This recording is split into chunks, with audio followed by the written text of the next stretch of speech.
Salve, queridos! O Natal. Eu amo o Natal.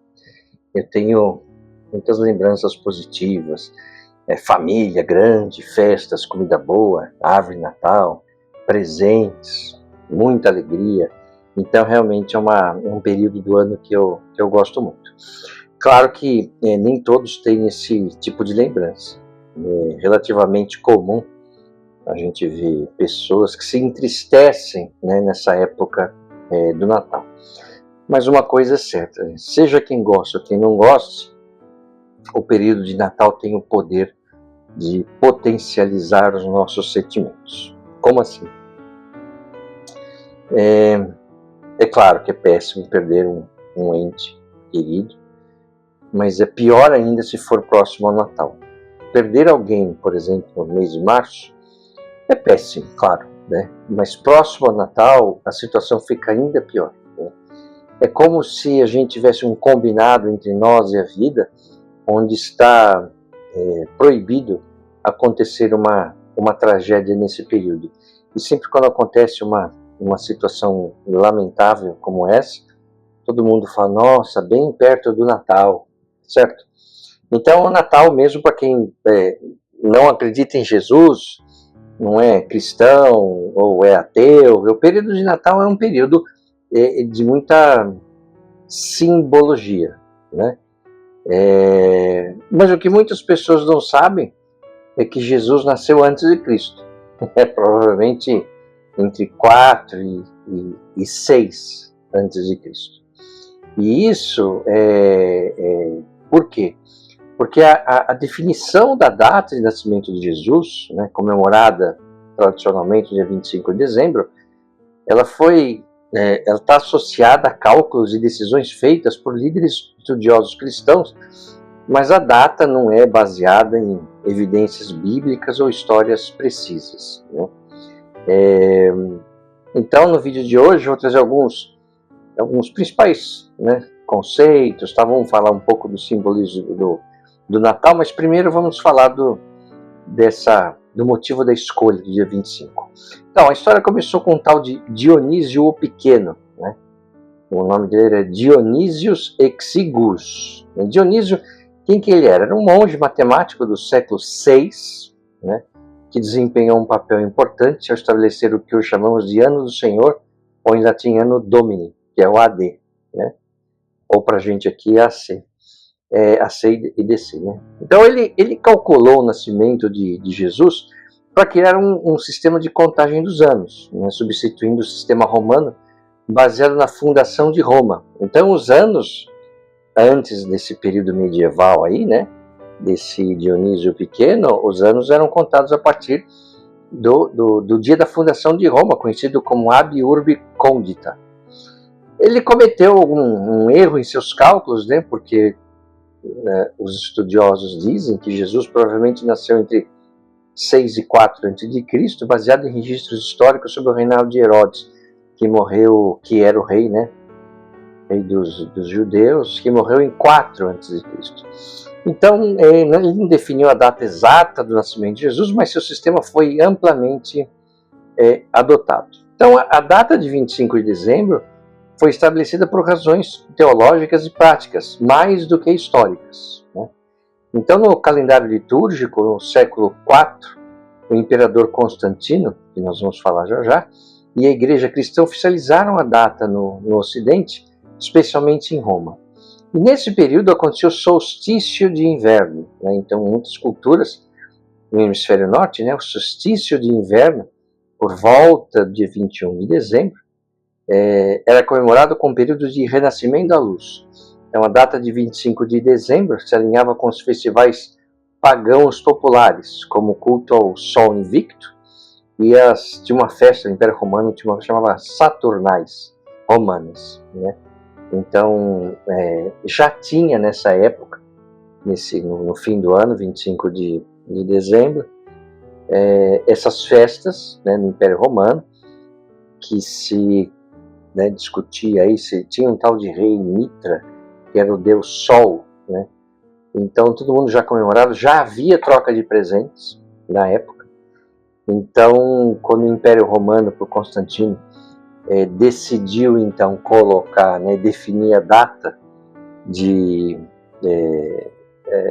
do nascimento de Jesus, eu vou falar disso já já, né? Ele aproveitou essa festa que já existia e enfiou lá, até porque ele tinha interesse em que o Império Romano se tornasse então cristão.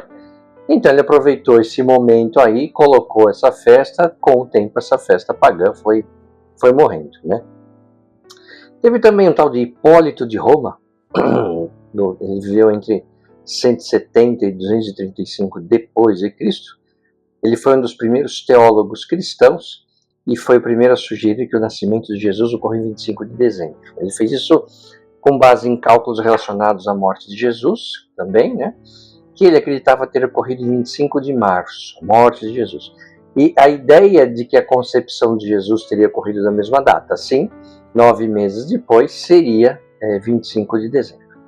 E também outras datas foram consideradas. Então, no cristianismo primitivo, outras datas foram sugeridas para o nascimento de Jesus, incluindo 6 de janeiro, que ainda é comemorado o dia de Epifania, em algumas tradições cristãs orientais. Então, no cristianismo ortodoxo, né, em algumas regiões do mundo, falando Rússia, não sei o quê, o dia de troca de presentes é dia 6 de janeiro, certo? Que é o dia dos 3 reis magos, também vou falar deles já já. Foram lá e trocaram ideia nos presentes para o menino Jesus. Mas enfim. Então a data de 25 de dezembro foi escolhida por razões simbólicas e práticas.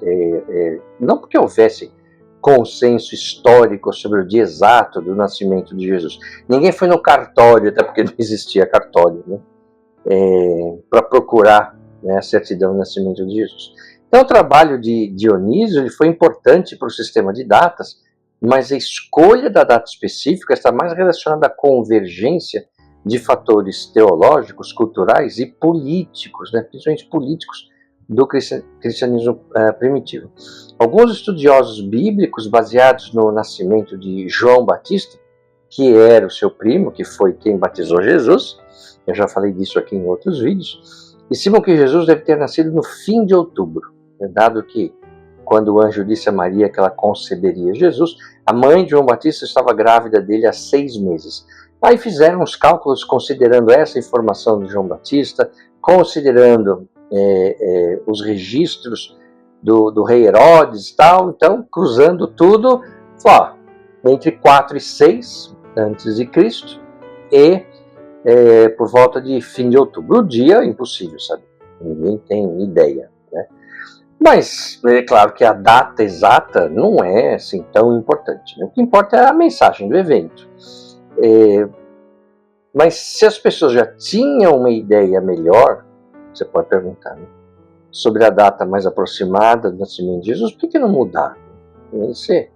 Vamos pensar hoje, né? Imagina o trabalho disso. Hoje seria uma grande confusão e na época já seria também, né? Então ficou valendo a tradição católica. Então imagina a gente, então vamos adotar isso, vamos considerar que nós não estamos no ano que vem, em 2025, nós vamos pular de 2024 para 2030. Que vantagem que isso aí vai trazer? Então, tem muita coisa, né? Muitas questões que na Bíblia que são históricas, outros documentos mesmo, realmente fatos acontecidos, e tem muita coisa que, assim, é tradição. Né? Então, o dia do nascimento de Jesus é uma tradição. Então, mas como que o Império Romano era pagão, né? Como que aconteceu que uma religião que era proibida e seus seguidores eram martirizados, como é que ela virou a religião oficial do Império? Porque eu vou falar uma coisa, não era fácil ser seguidor de Cristo naquela época. Não é até hoje. Né? Nós moramos num país católico, né? Cristão, de maioria cristã, em todas as suas vertentes. Então a gente não imagina, mas os cristãos são perseguidos ao longo do mundo. Né? Tem país que é proibido você ter a Bíblia, aí você pode ser preso, tá certo? Mas você imagina na época. Né? Então o Império Romano perseguia, matava cristão, matava 10, aparecia 50. Né? Então assim, como é que o Império Romano, que era pagão, virou cristão. Então, para a gente entender isso, a gente tem que considerar o contexto da época, que o imperador romano era Constantino, e dado pelas decisões que ele tomou, acho que se fosse hoje, provavelmente Constantino seria do PMDB, dadas as articulações que ele fez. Mas enfim, bom, o Império Romano, ele era predominantemente politeísta. Então tinha Deus para tudo quanto é coisa. Deus do raio, Deus da água, Deus do sol, Deus do dia, Deus da noite, Deus não sei do que, né? Como a religião baseada na adoração de múltiplos deuses e práticas herdadas tanto da tradição romana quanto de influências estrangeiras, especialmente gregas. A gente sabe que o Império Romano conquistou tudo, conquistou o mundo na época, né? Aquilo era considerado o mundo, e ele foi incorporando vários deuses, né? E fora que o próprio imperador romano tinha que ser considerado Deus, como um Deus, porque antes o imperador romano morria, ele era convertido em Deus, tinha lá os locais de adoração, não sei o quê. Aí um determinado imperador falou: esse negócio de ser considerado Deus em morte, eu estou fora, eu quero ser em vida. Eu sou Deus agora e pronto. Evidentemente que isso entrou em choque direto com o povo hebreu, falou: cara, não é mesmo. Nós temos um só Deus e tal, e por isso também que o Império Romano ele não se bicava muito com o povo hebreu. Bom, então a religião do Império Romano era prática comunitária, com foco em rituais, sacrifícios e festivais para garantir a paz com os deuses, a chamada Pax Deorum, essencial para o bem-estar do Estado. Então, falei, cara, eu quero ter uma colheita boa, então vamos agradar o Deus tal. Eu preciso ter uma colheita de fartura, então o Deus tal. Então tinham vários deuses, né? Deus Apis, que era um boi, Deus não sei o quê, então, enfim, tinham vários lá, né? Então a religião romana, ela era profundamente ligada ao Estado. Então, tinham os sacerdotes, que eram os pontífices máximos, desempenhavam papéis políticos importantes. As práticas religiosas eram vistas como uma forma de fortalecer a unidade do império, e a adoração de deuses estrangeiros era permitida, né? Desde que não desafiasse a autoridade romana. Então, o Império Romano, quando conquistava um povo, ele não proibia, né, que aquele povo tivesse seu Deus. Mas ele falou assim: cara, você pagando seus impostos e considerando o imperador romano como Deus, toca a tua vida, tá certo? O povo hebreu não gostava de pagar imposto, claro, ninguém gosta, e também não considerava o imperador romano um Deus. Então, o choque era constante. Então, a conversão do imperador romano Constantino ao cristianismo é um dos eventos mais significativos da história ocidental. Então, essa mudança transformou o cristianismo de uma religião perseguida para a fé dominante no Império Romano e acabou influenciando profundamente a história da igreja e da civilização ocidental. Porém, os motivos por trás dessa decisão são complexos e podem ser compreendidos a partir de diferentes perspectivas. Pode ser política, pessoal, religiosa, estratégica, né? Depende do que você fala, né? A pessoa que está contando essa história, ela puxa mais para um lado e puxa mais para o outro. Eu vou tentar aqui não puxar para nenhum lado e falar: é o que nós sabemos até o momento, tá certo? Então, o imperador Constantino vivia um período de grande transformação religiosa no Império Romano. O Império Romano já, né, depois de Constantino, passou mais um tempo, ele acabou ruindo. Então era um período de muita divisão, né? Você tinha o Império Romano depois foi dividido, né, do Ocidente e do Oriente, né, sendo que o Império Romano do Oriente, a sede dele foi Constantinopla, em homenagem a Constantino, claro, né? Então era um período meio turbulento no Império Romano. Então, durante os séculos anteriores, o cristianismo cresceu significativamente apesar das perseguições. Então, o que acontecia, né? Por mais que o Império Romano perseguia os cristãos, ele continuava crescendo e crescendo e crescendo e crescendo. Bom,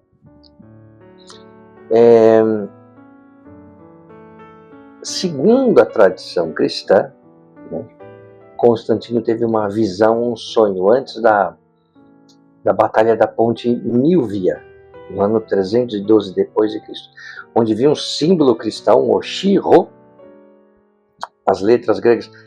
Imagina assim, um P minúsculo com um X embaixo, na perna do P. Você já viu esse símbolo em algum lugar, né? Essas letras gregas representavam Cristo, e ele teve uma visão, né, acompanhada da frase in hoc signo vinces, que é com esse sinal vencerás. Ele teria interpretado isso como um sinal divino e ordenado que seus soldados usassem o símbolo nos escudos, e ele acabou ganhando a batalha. Então ele falou, ganhei por conta desta visão e que Cristo estava do meu lado. Esta é a visão, né, que a tradição cristã conta. Né? Há uma outra vertente, né, que diz que foi uma influência familiar, porque a sua mãe, uma tal de Helena, era uma cristã devota já, e isso pode ter exercido um papel em sua disposição para abraçar a fé cristã. Então Constantino percebeu o potencial unificador do cristianismo e um império vasto e diverso. Então Constantino olhou para isso e falou, cara, eu preciso trazer estabilidade interna, porque pensa assim, o Império Romano, como eu falei, conquistou tudo, da Ásia até o que hoje é a Inglaterra. Né? Imagina manter isso, o problema da estabilidade. Então, o Império Romano enfrentava divisões culturais, políticas, religiosas. Então, o cristianismo, com sua estrutura hierárquica e mensagem universal, oferecia um meio de promover essa unidade.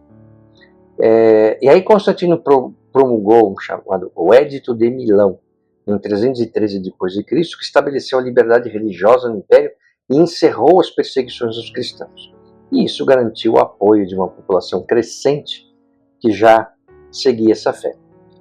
Ele buscou também o reforço do poder imperial. Então, quando ele associou uma religião organizada em expansão, ele consolidava seu poder.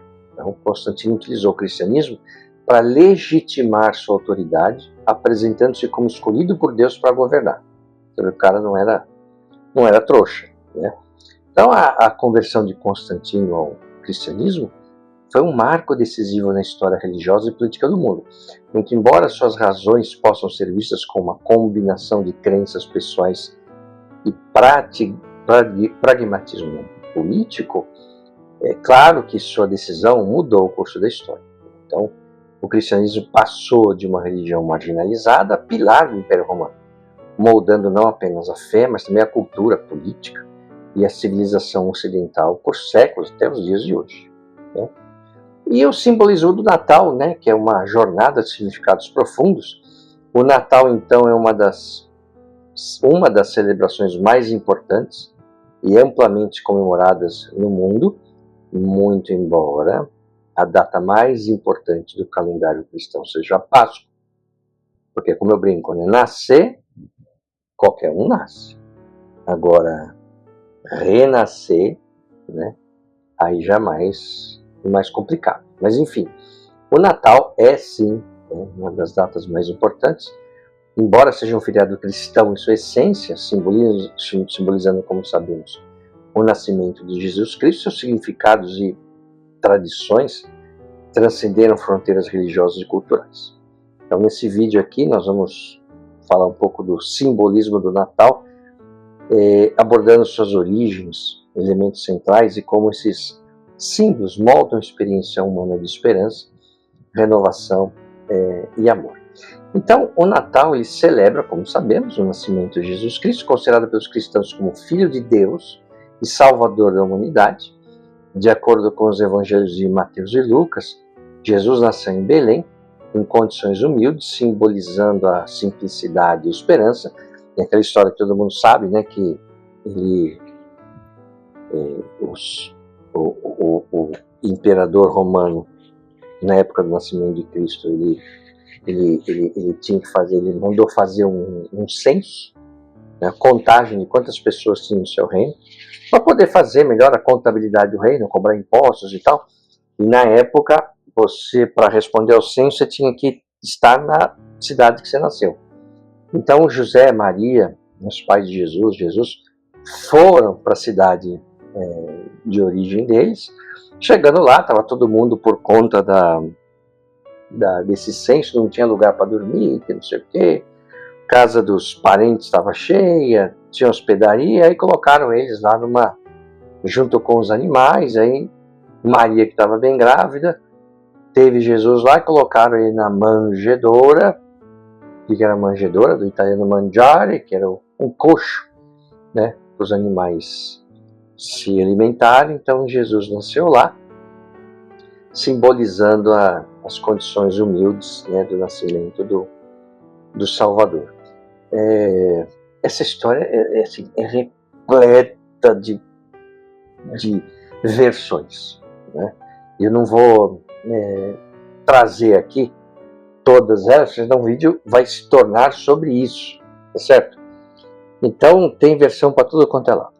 Por que ele estava lá, por que não estava, não foi bem assim, não sei o que, a história do presépio, claro que o presépio não está, não existe a palavra presépio na Bíblia. O presépio, né, que algumas pessoas montam agora, no fim do ano, não tem nada de errado com isso, vai de cada um, foi uma invenção de São Francisco de Assis, né, na Idade Média, né, para relembrar a humildade de Jesus, que não sei o que, tá certo? Mas assim, vamos pensar no simbolismo e não na veracidade da história. Então, no simbolismo cristão, Jesus é frequentemente referido como a luz do mundo. E essa associação é particularmente significativa porque o Natal, tão comemorado em 25 de dezembro, próximo ao solstício de inverno, no hemisfério norte, evidente, um período que é marcado pelo retorno gradual da luz após as noites mais longas do ano. Então, depois do solstício de inverno, os dias começam a ficar mais longos. Então, assim, o nascimento de Cristo representa a chegada de uma luz espiritual para iluminar a escuridão do mundo. O cenário do nascimento de Jesus, em um estábulo cercado por animais, significa, então, como eu falei, essa humildade. E esse aspecto contrasta com a grandiosidade esperada para o nascimento de um rei, enfatizando que a verdadeira grandeza está no serviço, na compaixão e no amor ao próximo. Então vejam só, na época corria solta, né, todo mundo comentava da vinda de um Messias, da vinda de um rei, da vinda não sei o quê, não só entre o povo hebreu, mas os próprios romanos, né, no Império Romano, todo mundo falava desse né, essa pessoa que ia nascer, que ia ser um rei muito poderoso, que não sei o quê. E aí, quando ele surge, o povo hebreu fala, peraí, mas eu quero o escolhido, o Messias, ele é um rei poderoso que vai lutar contra o Império Romano e vai nos libertar do jugo do Império Romano, né? Eu já falei aqui também em outros vídeos, que a gente sabe que o Império Romano não era bolinho, e ele tratava bem mal as pessoas, ainda mais com o povo que não reconhecia o imperador como rei, e brigava por impostos, e era um povo enjoado, né? Então eu falava, cara, aí como é um rei que nasce junto com os animais, aí entra na cidade, Jerusalém, montado num burrinho, cara, cadê aquele, né? Aquele rei que ia nos libertar, que ia para a guerra, que ia para o pau com o Império Romano, né? Essa era a expectativa. Então, o Natal, ele é rico em simbolismo, com cada elemento associado à celebração carregando um significado especial. Então, por exemplo, a árvore de Natal. Na época de Cristo, vocês devem imaginar, não existia esse negócio de árvore de Natal, certo? Isso foram coisas que foram, né, sendo adquiridas ao longo dos séculos. Então, a árvore de Natal, frequentemente um pinheiro, né, é um dos símbolos mais reconhecíveis do feriado, e suas origens remontam a tradições pagãs que celebravam árvores perenes como representação da vida eterna durante o inverno. Então, assim, mesmo durante o inverno no hemisfério norte não é uma coisa muito fácil, essas árvores ficam lá, não perecem, e depois que o frio vai embora, tá lá ainda. Então, pô, é uma coisa resistente. A forma triangular da árvore representa a Santíssima Trindade, Pai, Filho e Espírito Santo. Eu já fiz um vídeo aqui sobre a Santíssima Trindade, assista aí, que é bem legal. As decorações, então cada ornamento da árvore, aliás, vocês estão vendo aqui a minha árvore, né, toda enfeitada agora, cada ornamento é um lembrete da abundância divina e dos dons espirituais. As luzes, em particular, simbolizam o quê? A luz de Cristo que guia os fiéis. E o presépio, né? Como eu comentei, uma representação visual do nascimento de Jesus, foi São Francisco de Assis no século XIII, então nós estamos falando do ano 1200. Né? Ele busca aproximar os fiéis da história da Natividade. Então, você tem os personagens, né? Cada figura tem um significado especial. Então, Maria simboliza a obediência a Deus, José a proteção e a fidelidade, os pastores representam a simplicidade e a humildade, e os três reis magos, né, com seus presentes, ouro, incenso e mirra. Ouro e incenso a gente sabe o que é, mirra, o que é isso aqui, certo? Então, cada uma delas tem um significado teológico. Então, realeza, divindade, sofrimento, futuro de Cristo, respectivamente. Então, aqui é importante dizer que a Bíblia não faz nenhuma menção sobre quantos eram os reis e nem que eles eram reis.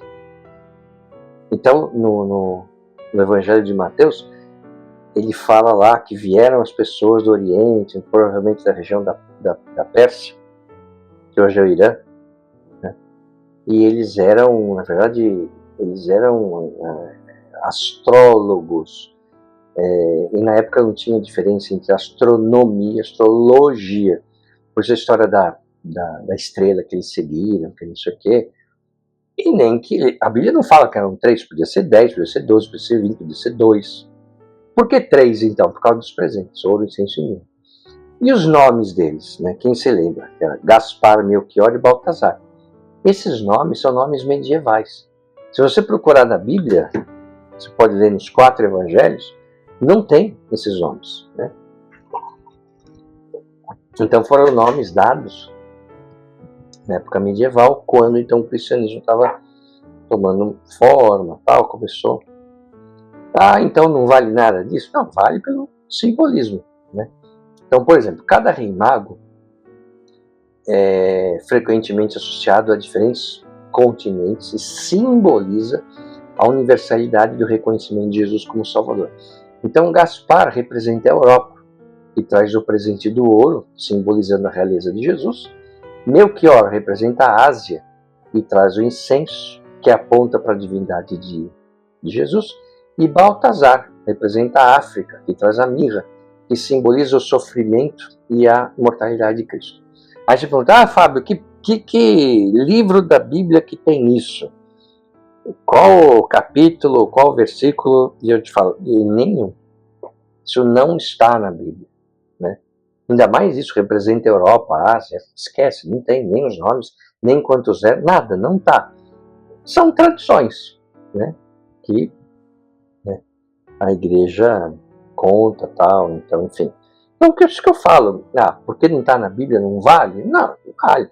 Depende muito do que você acredita, o que é. Eu estou trazendo aqui o simbolismo por trás do Natal e das histórias, de só isso, tá? Então, as luzes de Natal, as luzes têm origem na prática de colocar velas nas janelas para simbolizar a esperança e a presença divina. Então, hoje representam a luz de Cristo e a alegria da estação. Então, assim, a vela, a luz da vela, ela é uma coisa muito simbólica na época. Hoje não, a gente aperta o botão e acende a luz, né? Mas na época, pensa, como é que as pessoas viviam? Viviam na escuridão, né? Então, você não tinha energia elétrica, claro. Então, a vela, ela representava, então, assim, o fim da escuridão. A chama da vela, né, representam as mãos, assim, né? E a fumacinha indo para o céu, para o divino. Então, é muito diferente o que significava vela para eles e vela para nós. Hoje, vela representa o quê? Sei lá, vai lá, acende uma vela para o santo, não sei o quê. A gente não pensa nisso, né? E aí também Natal tem o tal do Papai Noel, né? Que dependendo do país, ele é chamado de um jeito. Por exemplo, em Portugal é Papai Natal, né? Nos Estados Unidos e alguns países da Europa é o Santa Claus, então depende muito. Mas não importa o nome, ele foi inspirado em São Nicolau, que era um bispo conhecido por sua generosidade, né? Por quê? Porque ele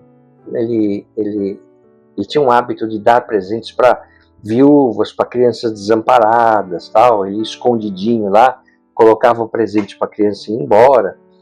Então, o Papai Noel tornou-se um símbolo do espírito de dar, de você presentear as pessoas. Então, ele reflete a tradição cristã de ajudar os necessitados e compartilhar bênçãos. Você já deve ter ouvido também que a roupa do Papai Noel originalmente era azul. Aí a Coca-Cola veio, colocou ele com as cores da Coca-Cola, enfim. Né?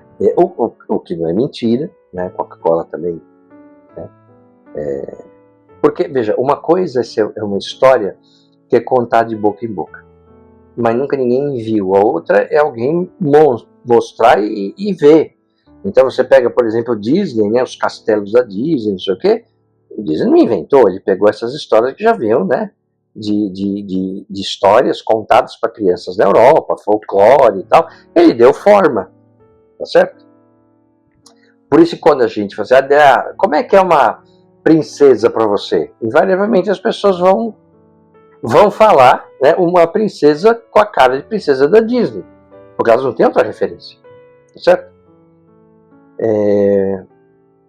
E assim, um dos principais simbolismos espirituais do Natal, né, são alguns. Por exemplo, a esperança. Então, o Natal é uma época de esperança renovada. O nascimento de Jesus simboliza a chegada de uma nova era, onde a graça e o amor divino são acessíveis a todos. Simboliza também o perdão. Então, a mensagem de paz e boa vontade é central no Natal. Essa época ela convida as pessoas a perdoarem umas às outras e buscarem reconciliação, espelhando o perdão divino oferecido por meio de Cristo. Simboliza também renovação, assim como o solstício de inverno marca o início de dias mais longos. O Natal simboliza a renovação espiritual. Ele lembra que mesmo nas horas mais sombrias, a luz está a caminho. Então, assim, os dias estão escuros, sim, mas olha, isso vai diminuir, tá? A luz já está chegando. Então, quais são os significados das tradições natalinas? Então, a troca de presentes. Então, essa troca de presentes remonta à tradição dos Reis Magos e simboliza o maior presente dado por Deus à humanidade, que foi Jesus Cristo, e ela também reflete o amor e a generosidade, que são centrais na mensagem natalina. Tem também a ceia de Natal, que é um momento de união familiar e gratidão. Então, um alimento partilhado simboliza as bênçãos recebidas e o compromisso de cuidar uns dos outros. Tem os cantos e hinos de Natal. As canções natalinas celebram a alegria do nascimento de Cristo e espalham a mensagem de paz. Elas têm um papel significativo na criação de um clima de esperança e alegria. E, embora o Natal tenha suas raízes no cristianismo, ele acabou se tornando uma celebração global, né? Claro, guardadas as devidas proporções, né? Transcendente de barreiras religiosas e culturais. Sua mensagem de paz, amor e solidariedade ressoa com pessoas de diferentes crenças, evidente, né? Porque uma mensagem dessa, não importa a sua religião, é uma mensagem bem-vinda. E tem também os elementos seculares, que não são religiosos, né? Então, como as decorações, festas, Papai Noel, ganharam apelo universal, permitindo que o Natal seja comemorado por aqueles que não seguem a fé cristã, né? Então, todo o comércio viu nisso uma oportunidade. Pô, vamos estimular isso também, porque esse negócio dá presente movimento o comércio, né?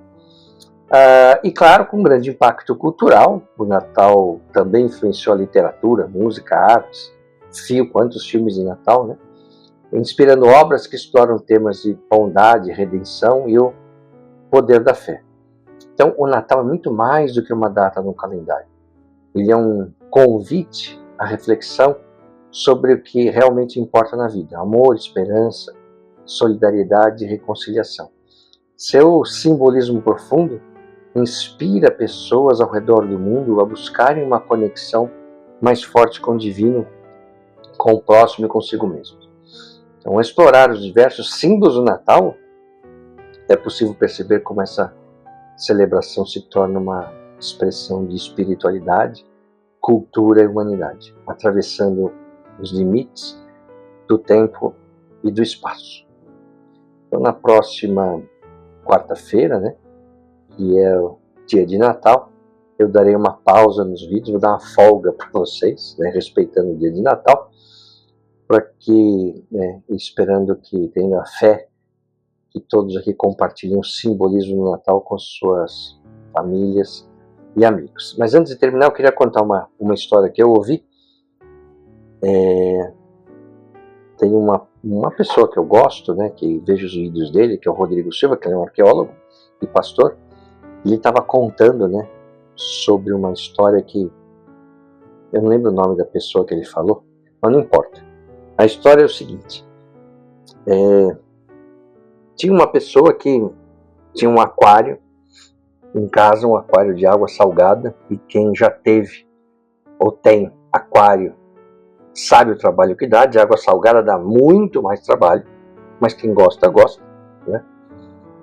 E ele estava falando para o amigo, falou: pô, eu comprei o aquário, comprei os peixes, cuido do pH da água, dou alimento, faço tudo, cuido.